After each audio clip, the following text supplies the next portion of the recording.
अपने channel BS पाठशाला में। आज हम रासायनिक अपक्रिया का पार्ट 4 करने वाले हैं, जिसमें हम जो भी रासायनिक अपक्रियाएं बची थी उनको भी कवर करेंगे। साथ ही साथ एनसीईआरटी का कोई ऐसा टॉपिक जो नहीं अभी तक हुआ है उसको भी समाप्त करेंगे और आशा करते हैं कि ये चैप्टर आप लोगों को बहुत ही अच्छे ढंग से समझ में आ रहा होगा।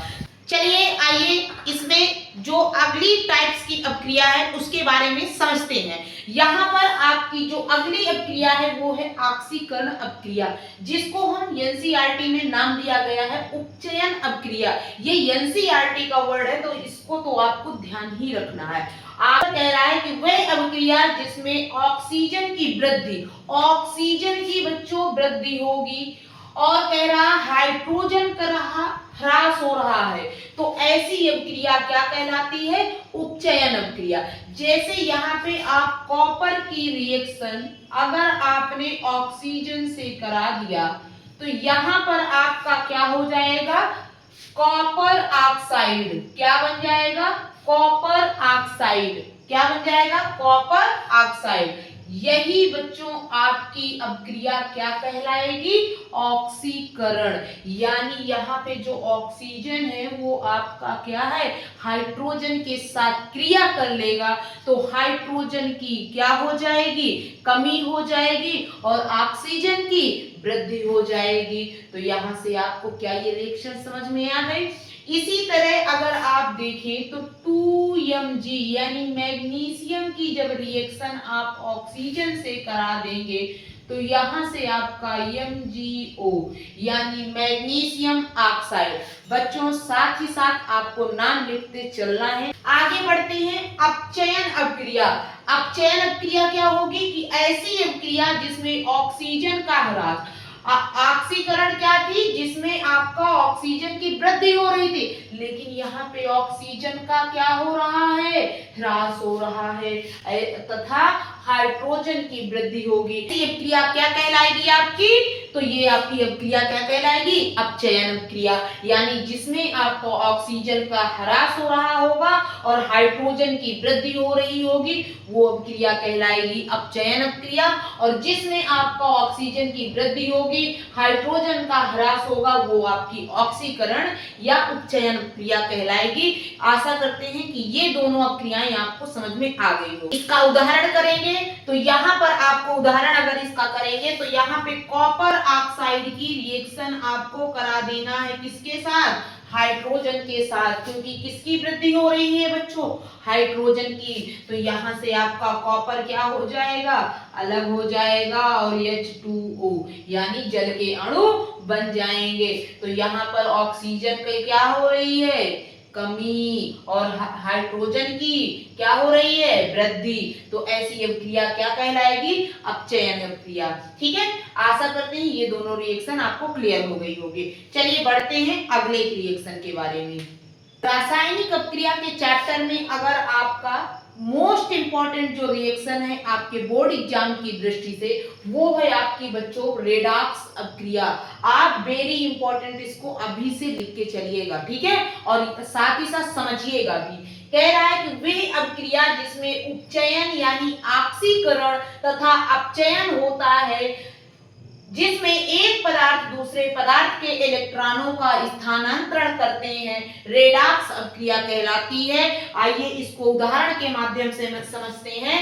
जैसे आपने कॉपर ऑक्साइड यानी CuO की रिएक्शन अगर आपने हाइड्रोजन के साथ करा दिया तो यहां से आपके कॉपर के अणु और आपका यहां से हाइड्रोजन के साथ कराना है तो यहां से आपका जल के अणु अलग हो जाएंगे।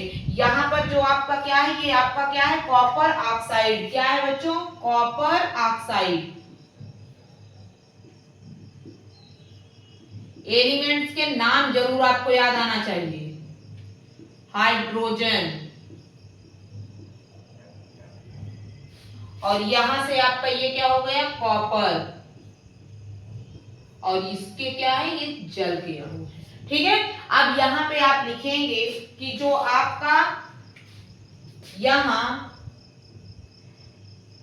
CuO कन्वर्ट हो गया बच्चों कॉपर में यानी कॉपर ऑक्साइड किस में कन्वर्ट हो गया, कॉपर में। तो यहाँ पे आपके क्या है, ऑक्सीजन का क्या हो रहा है, ह्रास हो रहा है। आप लिख दीजिए यहाँ पे ऑक्सीजन का ह्रास हो रहा है, ठीक है। और यहाँ पे जो आपका ये जो H2 है यानी हाइड्रोजन है वो किसमें कन्वर्ट हो जा रहा है, H2O में। किसमें, H2O में। यहाँ पे आप क्या लिखेंगे, यहाँ पे ऑक्सीजन की क्या हो रही है, वृद्धि हो रही है, ऑक्सीजन की वृद्धि हो रही है, ठीक है। यानी ऐसी रिएक्शन जिसमें आपका क्या है, ऑक्सीकरण और अपचयन जिसको बोलते हैं, तो वो आपकी क्या है, रिएक्शन साथ साथ होंगी, तो ऐसी क्रिया क्या कहलाएंगी, आपकी रेडॉक्स अपक्रिया। आशा करते हैं कि आपको रेडॉक्स अपक्रिया समझ में आ गई होगी। अगर जो अगले उदाहरण से समझते हैं, कह रहा है कि अगर आप ZnO यानी जिंक ऑक्साइड की रिएक्शन अगर आपने क्या है, कार्बन के साथ करवा दिया तो यहाँ से जिंक के अणु जो हैं वो आपके अलग हो जाएंगे और यहाँ से कार्बन मोनोऑक्साइड आपका अलग हो जाएगा। तो चलिए यहाँ पे नाम लिख देते हैं। तो ये आपका क्या है, जिंक ऑक्साइड। क्या है बच्चों, जिंक ऑक्साइड। और ये आपका क्या है, कार्बन। क्या है बच्चों, कार्बन। और ये आपका क्या है, जिंक।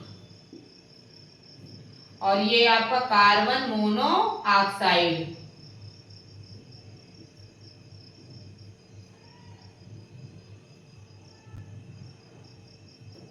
ठीक है, आशा करते हैं आपको रेडॉक्स प्रक्रिया क्लियर हो गई होगी। ठीक है, चलिए आते हैं अपने अगले टॉपिक में। यहाँ पर कह रहा है कि संक्षारण मोस्ट इंपॉर्टेंट टॉपिक है बोर्ड एग्जाम की दृष्टि से, तो इसको भी आप वेरी वेरी इंपॉर्टेंट कर लीजिएगा। और बोर्ड एग्जाम 2026 में इसकी आने की संभावना बहुत ही ज्यादा है। तो ये क्या कह रहा है, यहाँ पर जो डिफिनीशन मैं आपको लिखा रही हूँ बच्चों, वो अपनी ही लैंग्वेज में लिखा रही हूँ ताकि आपको चीजें समझ में आ जाए। कह रहा है कि जब कोई धातु आर्द्रता, वायु, जल आदि के संपर्क में आती है तो धातु की ऊपरी परत कमजोर हो जाती है, उसे ही संक्षारण कहते हैं। जैसे आपने देखा होगा कि बरसात के समय में जब आपके जो घर के दरवाजे हैं अगर वो लोहे के हैं तो वो धीरे धीरे उनमें जंग लग जाती है, वही है आपका क्या, संक्षारण। यानी यहाँ पर जो उदाहरण लिखा गया है कि लोहे में जंग का लगना, जंग का लगना ही आपका क्या कहलाता है, क्या कहलाता है, संक्षारण। आपने देखा होगा चांदी ही है, कुछ समय के बाद वो काली पड़ जाती है, तो वो भी इसी का ही उदाहरण है। ठीक है, आगे बढ़ते हैं और अगला आपका टॉपिक है विकृत गंधीता। क्या होती है, जैसे आप लोगों हैं मार्केट की चीजें बहुत खाते होंगे और बच्चों घर की चीजें हैं आपको पसंद नहीं आती हैं, लेकिन मार्केट की चीजें आप बड़े चाव से खाते हैं। इसे पार्टी की मीटिंग समझ के फंस वसा युक्त और तेलीय खाद्य सामग्री वायु के संपर्क में आने से खराब हो जाती है, जिससे उसमें दुर्गंध आने लगती है, उनके स्वाद का भी क्या हो, खराब हो जाता है, उनका स्वाद भी बच्चों बिगड़ जाता है। तो वही आपका क्या कहलाता है, विकृत गंधीता, यानी उनके स्वाद का बिगड़ना और क्या है, उससे गंध आना, ये आपकी क्या कहलाती है, विकृत गंधीता। ठीक है, तो आशा करते हैं आपको समझ में आ गया होगा कि विकृत गंधीता क्या होती है, संक्षारण क्या होती है। बच्चों आज अगर हम एक्सरसाइज स्टार्ट करेंगे तो बहुत ज्यादा वीडियो बड़ा हो जाएगा, तो आज के इस वीडियो में इतना ही रखते हैं। नेक्स्ट पार्ट में हम लोग एनसीईआरटी के सारे सवालों को डिस्कस करेंगे। जो भी आपको डाउट है कमेंट बॉक्स में कमेंट कर दीजिएगा, ताकि आपका जो अगला पार्ट है जिसमें हम लोग एनसीईआरटी का सलूशन कर रहे हैं, तो वहां पर आपका सारा डाउट क्लियर हो जाए। ठीक है, तो चलिए मिलते हैं कल।